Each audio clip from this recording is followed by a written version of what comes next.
Chers élèves et amis, merci d'avoir participé à nos cours.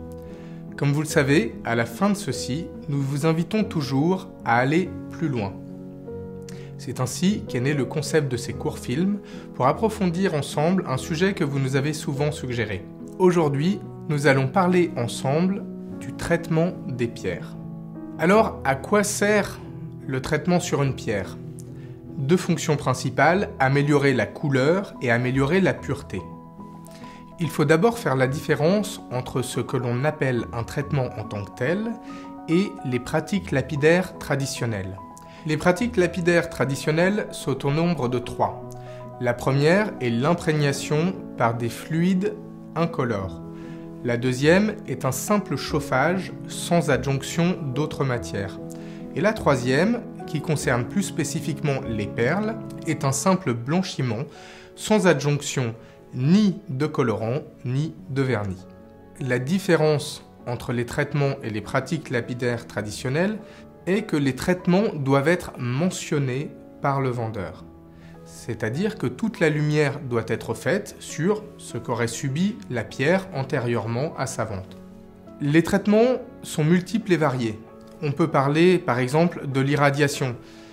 Vous connaissez certainement les topazes bleus avec la très belle couleur London Blue ou Swiss Blue. Ces pierres sont naturellement blanches, on pourrait plutôt dire transparentes ou incolores, et suite à une irradiation, elles développent une très belle couleur bleue. On peut parler aussi du remplissage des fissures. Ça peut être fait sur les émeraudes à base d'une résine qui est un polymère qui va imprégner la pierre, durcir à l'intérieur et va permettre de la solidifier.